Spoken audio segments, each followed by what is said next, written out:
I'm hoping, I'm praying for a Kingdom Hearts 4. And it seems like they've got something planned, so who knows? Who do you want to see? What worlds or what characters do you want to see in Kingdom Hearts 4? We're linked up with like Marvel and Star Wars, right?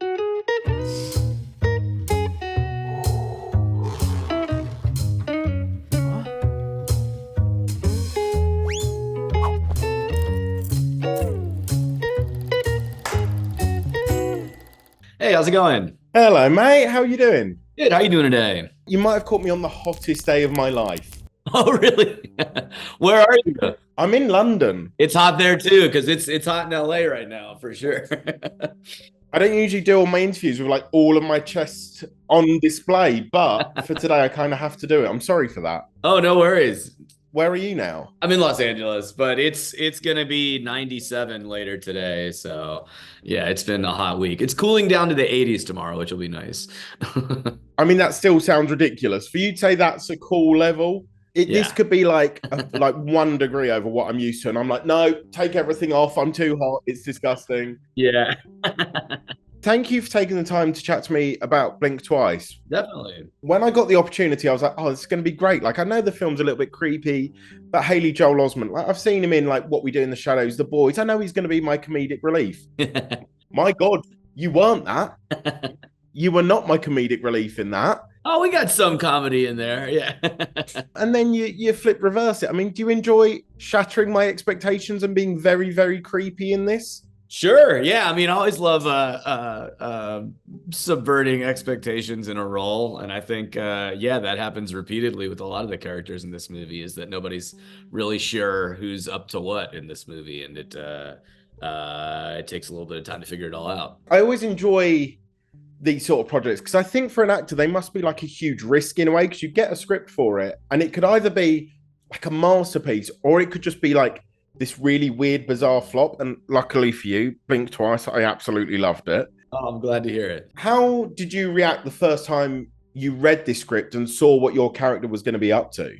I just really trusted Zoe's vision with this. I mean, the script had a lot of propulsiveness, and one of the things I liked the most about it, which I think came through in the way that it's edited and the way the movie is sort of laid out, is that on the page it created that effect of like nobody's really sure what order things are happening in, or once they get to the island, everybody gets a little bit confused about what's happening, and that came across on the page in a really cool way. And I just saw a screening of it. I guess it's been a couple weeks now, but I felt like they really, particularly in the first act, really created that environment. We're in this beautiful location, but then there are all these other sorts of elements that start to come in and start to mess with your head. I mean, how did you react the first time you saw it? Because when I saw it, your team messaged me like, oh, what did you think of the film? I was like, my God, I need a beer.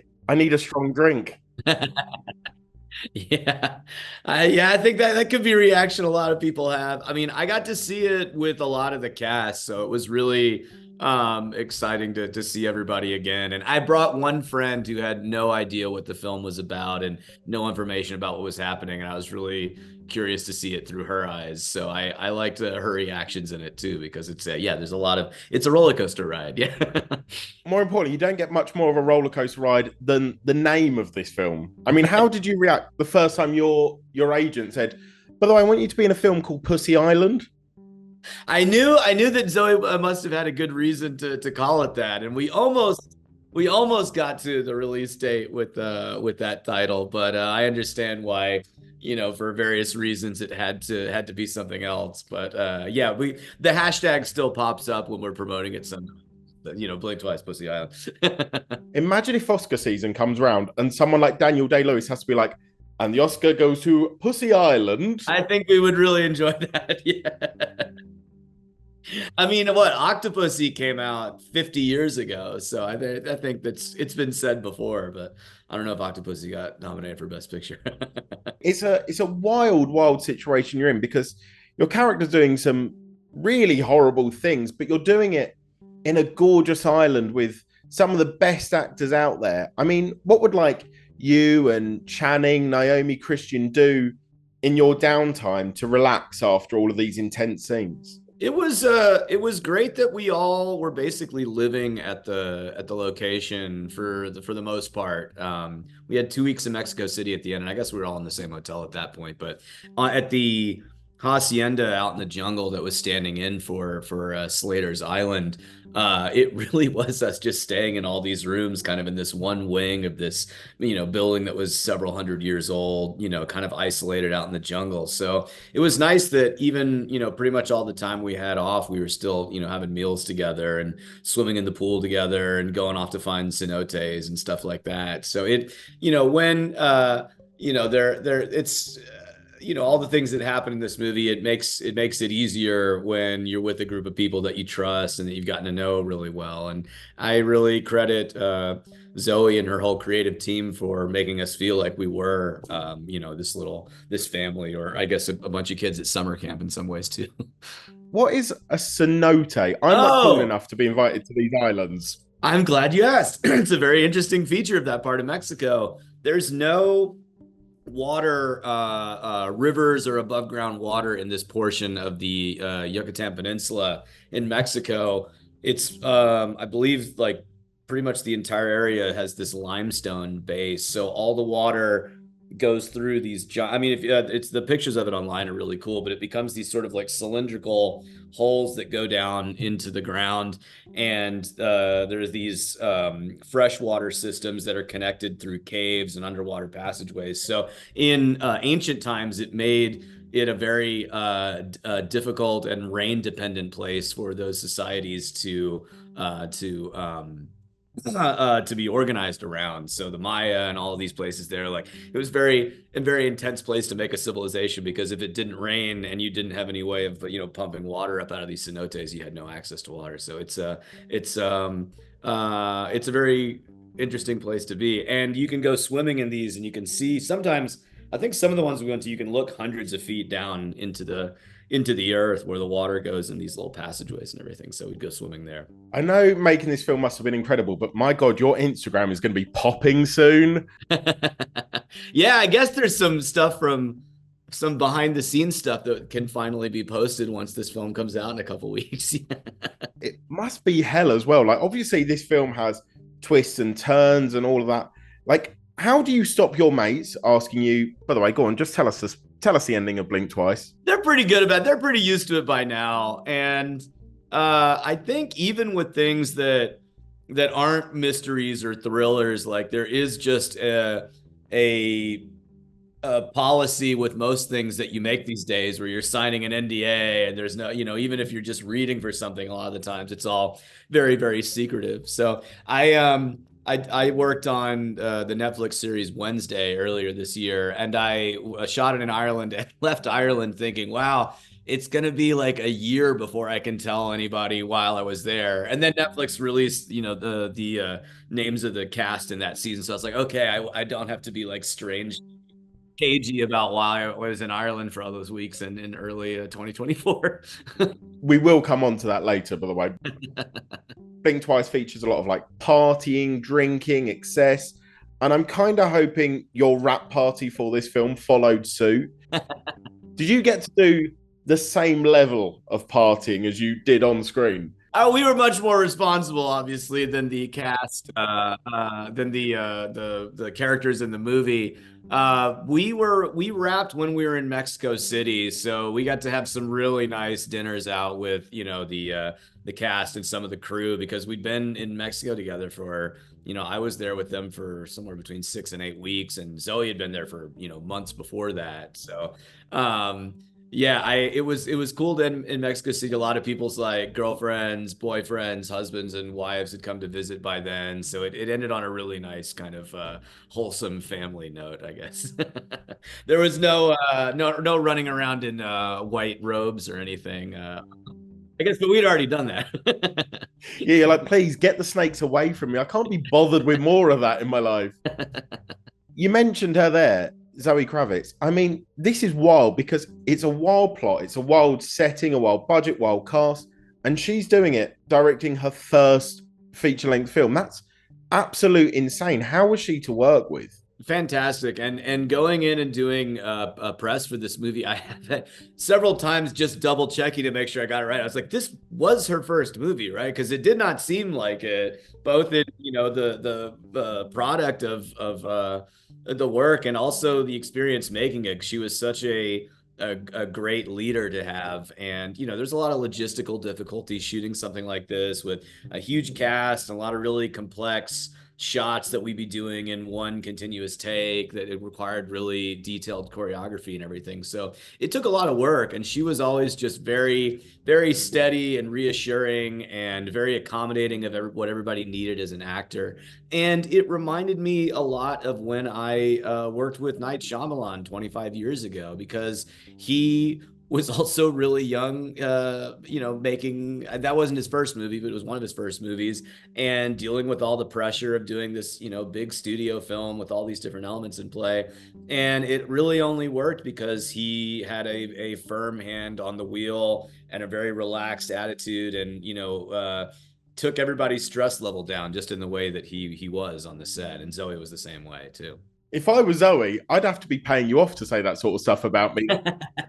And you also got to work with her partner, like a sort of up and comer. I've got a Channing Tatum here, like sort of newbie. Yeah, he's this new face around town, he's no, it's yeah, Channing is amazing. And yeah, just I love what he did with this role too. Like it's such an interesting character. And Slater's the sort of guy who the people around him he sees as experiments, to work on, and they're these little projects that he's kind of doing. So it was really fun finding just a look or something, the way he's always managing this group of people, and has different expectations of them, and the way that he did it is just, it's one of the most exciting parts of the movie. And he's so funny in this movie too. That's the thing. Like, I'm going into this film and I'm like, as I said earlier, I was like, Haley Joel Osment, he's going to be my funny guy. And then, of course, you were funny in it, but creepy as hell. And then Channing Tatum, I'm like, great, the guy from Magic Mike, this is going to be, oh my God, this is nothing like that. I'm terrified of the man. Him and Zoe together. Were those two just sickeningly cute together? I adore both of them. And yeah, I think, those are two people where it's like, two big movie stars, and you're like, this is exactly how somebody in that position should be, just so down to earth and cool, but also very comfortable in that role. And I think we really need people like that in movies right now. It's a very, it's a tough time in the industry right now. We're kind of finding out what the role of movies and going to movie theaters are going to be in all of our lives, and trying to defend that as, part of our our culture. And like having two figures like this, representing our industry, I think is a thing we're really lucky to have. So me and my fiance, I think we're probably the second most adorable couple on the planet, behind Zoe and Channing. And I'm willing to put that in my vows. I think it's only fair. That's good for the vows, yeah. I think everyone around would just go, yeah, no, fair play. Actually, he has a point there. With Blink Twice, you've now technically done a film with Catwoman and Gambit. Obviously, we saw Channing appear as Gambit in Deadpool and Wolverine. Did he tell you guys on set that he was going to do that? No, I don't even know. We shot this movie 2 years ago, so I don't even know if they had done that in the Deadpool movie yet. They might have done that after we shot this movie, which is another crazy thing of it coming out now. Because had it come out last summer, we would have been on strike and may not have been able to do any press or interviews for it. So I think the timing has been just perfect for this movie to be coming out now. Yeah, actually, fair play, because that actually means we get to talk to each other. As I'd have just been on my own, sweating in front of a webcam for no one. It would have been weird. Yeah. One thing I do have to ask, and I think this is probably quite a difficult question to ask and difficult question to answer, but did you get to keep the yellow heart sunglasses that you wore? I don't know. I think there was one pair of those. And so we really had to make sure that they were tracked down by the end of every night. And I think those went with wardrobe in case we needed to do any reshoots. But you know what? I'm going to make a note right now to figure out what what brand those were and just find some for my own self.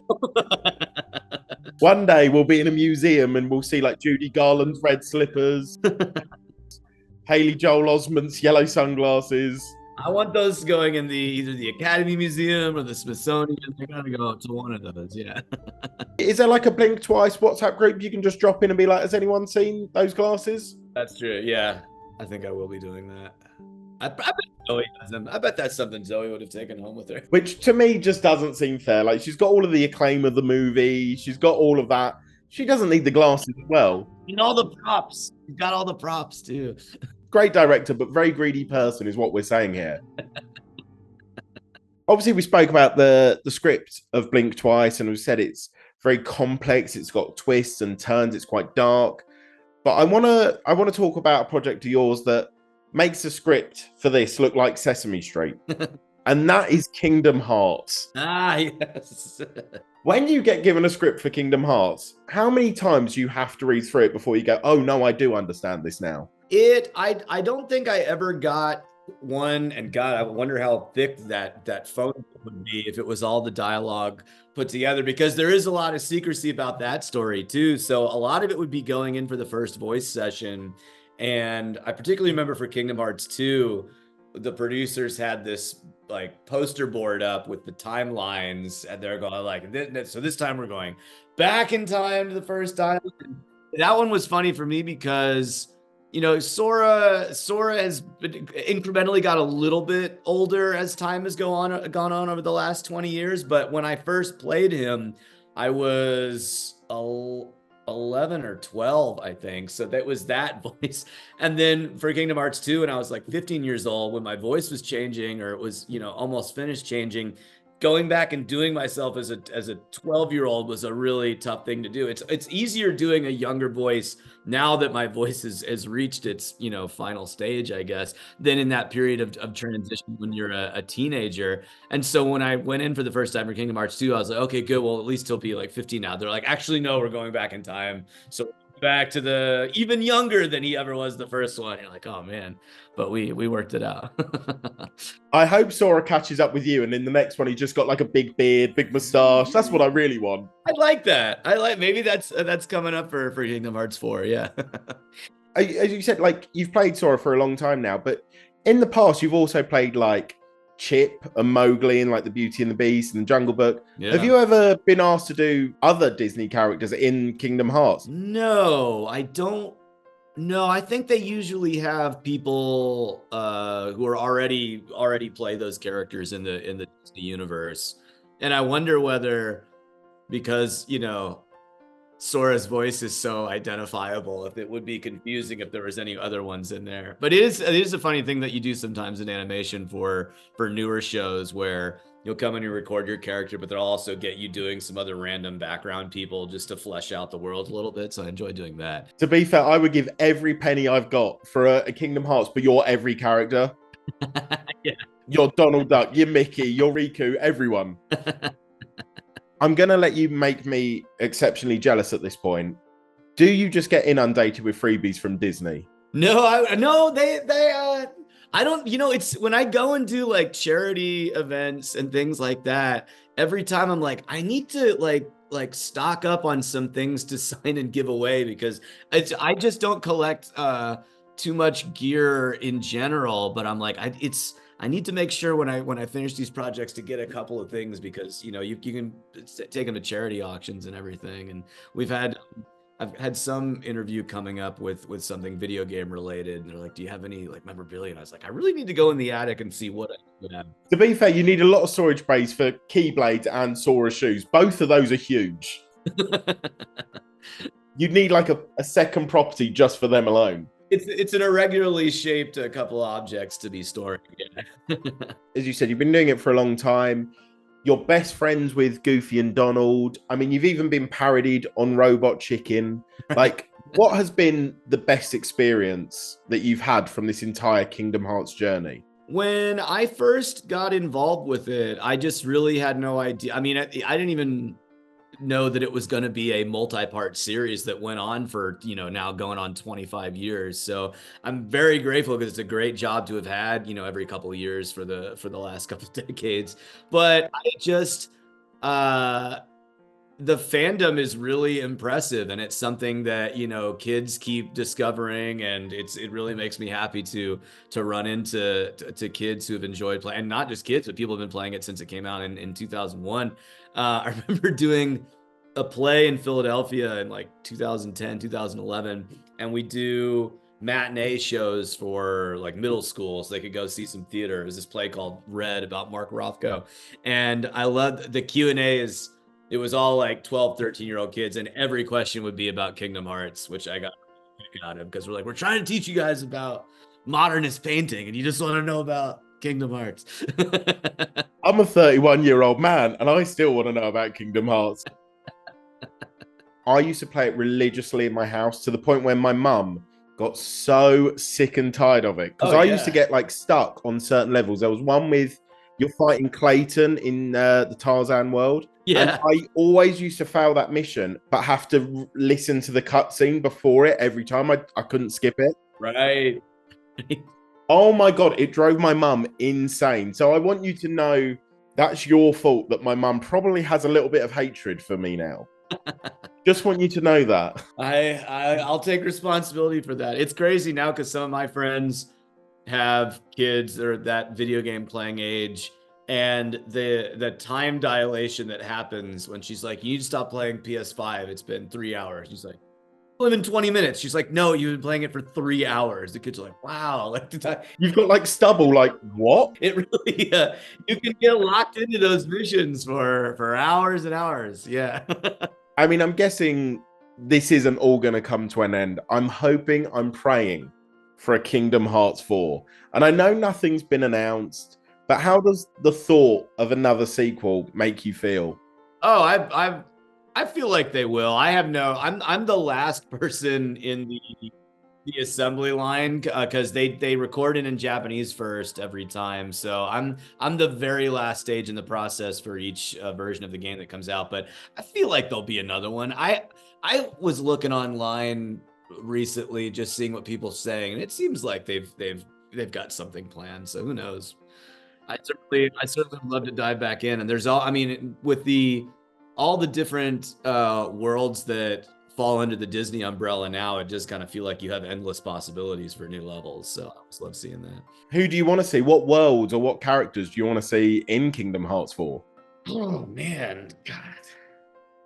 Because now we're linked up with like Marvel and Star Wars, right? Too. Like, I don't know if they ever would connect those. That might be like a little too complicated, like connecting all that. But I would never put it past them. They're, it's a bunch of really creative people. And, I think we've done a Tron one. I like the Steamboat Willie one. The animation in that was really cool. So yeah, all these ones that may not be the first thing that come to mind when you think of a Disney video game. I love when they really stretch in that direction. So I'm excited to see. Well, you can now watch stuff like The Bear on Disney Plus. Like, get them two together. Yeah, I would love that. Yeah. He's just chopping bagels with his keyblade and stuff like that. It could work. Have we just made an incredible video game right there? The Kingdom Hearts, The Bear. Sadly, it's only sold 2 copies, and we're the only 2 that have bought it. We stand by it, though. You mentioned it earlier. I mean, you're not quite content with just Blink Twice, Kingdom Hearts. Like, you've got AI, artificial intelligence, and so many more amazing projects. But you're now going to be in Wednesday. So you filmed all of your scenes for that now, have you? Yes, I shot that earlier this year. Yeah. Without giving too much away, what was your most exciting part about being in the Wednesday franchise? I really loved the first season, and I'm a lifelong fan of Tim Burton, and getting to work with him was just very exciting, and one of those experiences where you're like, this is why one of the reasons I love my job so much is you get to see somebody like that behind the camera and doing what they do so masterfully. So yeah, it was surreal getting to work with somebody like that, and the cast is so nice, and they They have a really good team of people out there, so it was really cool to come and be a part of that for a little bit. Not much is known about your character, but I want to ask one thing. Do you see dead people? Yeah, I can't even answer that question. That's can neither confirm or deny. But yeah, not much is known. We're trying to. I don't think anything is known about him at this point, except that it's played by me. So we'll see if we can make that last until whenever this season comes out. You joined some huge names in this, of course, like Jenna Ortega and the rest of the guys already in that, but Christopher Lloyd, Joanna Lumley, Steve Buscemi all join season 2. Who are you most excited to work with on this? Oh, it's impossible to pick just one. I didn't even know a lot of those names had not been made public when I first got to set. So I got to walk into the makeup trailer where they have all the headshots up on the wall and go, oh yeah, oh wow, like, you know, it's an incredible lineup of people. And I think there's some that are still, there's some more surprises down the line. I can't remember for certain, but yeah, I'm really excited to see this season, and working in Ireland was very cool too, because my background's pretty solidly Irish, so it was nice to have a reason to go visit for work. God, you are so good with NDAs. You are really good. Your publicist has probably been there like, I'm ready to terminate this call right now. You are good, a pro. In your career, you've worked with some of the greats, including like the GOAT himself, like the Action Man, Bruce Willis. I mean, of course, like he's going through so much at the minute. Have you managed to chat to him recently during what he's going through? I have not spoken to him recently. I know his daughters a little bit, and I know he has just an incredible family around him. So yeah, it's a really tragic condition, and I think they've all been really courageous in sharing that with the world. And yeah, I mean, that's what gives me some comfort, is that I know he's surrounded by a really wonderful group of people. And, you know, we are really lucky to have had, you know, decades and decades of his, you know, work on film, you know, because to me, he's always good. I mean, when I first met him when I was 10 years old and up to this, you know, this day, that's, you know, Bruce Willis is what I think of when I think of, you know, a movie star, an action star, you know, a leading man. No, I agree. I'm like, and you said like Sixth Sense is one of like the genre defining films for me. It's an incredible role that you got to be a part of. Like, I mean, you've done so much already. What would be the next role that you want to take on? I have done like stunts and movies that had action in them, but I've never done like a straight ahead action movie. So I would be very into doing that, you know, and I'm trying to get into developing projects myself too. I've done some work writing, and I want to get in on the producing side. And I just think doing a really solid action film would be a fun experience. You know, everybody always seems to have a really great time on this. Well, I mean, it sounds great what you did in Blink Twice in Mexico. So if you want to do another one of them, again, I could be there. I'm not a great actor, but if you need someone that can do like okay interviews, I'll be a part of that film in Mexico. I'll do it for you. All right. I've also seen a lot of talk online. What about JD Vance if SNL need you? If they need me, I'm there. Like, yeah, that was really funny to see that chatter online. Yeah, I have no idea what their plans are for that, or if they're even back from summer vacation yet. I don't know, but yeah, like that would be. Like everyone in this country, I'm kind of following the election more closely than I wish I had to. But yeah, you know, doing sketch is really fun. So if they need me, I'm available. Well, dude, before we go, I sort of have to confess something to you, because you know someone very well who I've actually tried to get on the movie Dweeb for an interview on here, and that would be Emily Osment. I know her quite well, yeah. I have to admit, when I was like, I think like 12 or 13, during like the very first days of Hannah Montana, this is tragic for me to even admit, I think I wrote my very first and only fan letter to Emily Osment. Wow. I had no idea what I was doing at the time. Like, I was 13. I think I probably found like some fake address on some like dodgy website. I like sent a letter like sneakily. Don't even know if I sent it by email, so it probably went to nowhere. So could you do me a favor and pass on 13-year-old Daniel and 31-year-old Daniel's wishes on to Emily for me? Absolutely will. Yeah. I don't know how she'll feel about that. By the way, Emily, I've got some random bloke who said he sent you a letter when he was 13.